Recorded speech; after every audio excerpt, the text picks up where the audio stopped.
এই সরকার তো লিকেজের সরকার। এর আগেও আমরা বলেছি, মাধ্যমিকের প্রশ্নপত্র লিক হয়ে যেতে দেখেছি, ইউনিভার্সিটির প্রশ্নপত্র লিক হয়ে যেতে দেখেছি, এখন ডিজিটাল ডেটাবেস লিক হয়ে যাচ্ছে।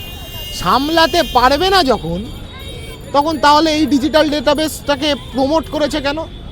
এই ডিজিটাল ডেটাবেসের পেছনে স্কুলে স্কুলে পরিকাঠামো উন্নয়নের জন্য যে বরাদ্দ দেওয়া দরকার, সেই বরাদ্দ বাজেট থেকে বরাদ্দ করেছে রাজ্য সরকার? করেনি।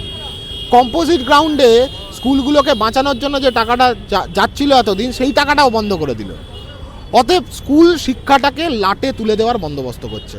একের পর এক দুর্নীতি। তারুণ্যের স্বপ্ন এখন তারুণ্যের দুঃস্বপ্নে পরিণত হয়েছে, আর তৃণমূলের মাতব্বরদের কাটমানি লোডবার স্বপ্নে পরিণত হয়েছে।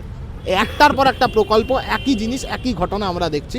আসলে সরকারি তহবিলের টাকা ঘুরপথে তৃণমূলের দলীয় তহবিলে ঢুকিয়ে নেওয়ার একটা মাধ্যম এই ধরনের প্রকল্পগুলো, সেইটাতেই পরিণত করেছে এই রাজ্যের সরকার।